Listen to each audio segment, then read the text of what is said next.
سلام بچه، خوش اومدید به یه ویدیو دیگه از چنل بندی، یعنی امیر کرافت.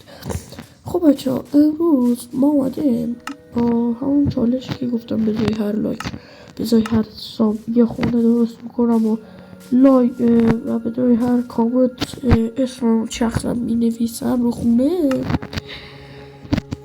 هیچ فالووری نگرفتم، یعنی 23 ساعت تقریبا پیش من ویدیو رو گذاشتم، یه دونه حساب نداشتم.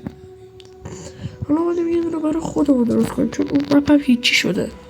حالا من بسازمش به تو ویدیوشو نشون میدم. و بچه این دفعه میخواید از مس استفاده کنم. مثلا انقدر به کار میاد، لامسه انقدر به کار میاد. یه از خوره مشکل ما بچه ها این رو یادم رفت بهتون بگم.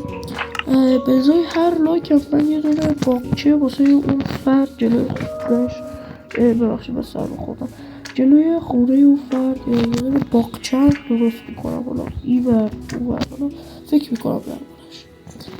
بچه ها واقعا الان من 5 تا ویدیو گذاشتم، یه دونه سابم نگرفتم واقعا، نه یه دونه لایکی نه یه دونه ستاری. حالا بگذارم از این بحثا تا ویدیو دیگر، بدرود.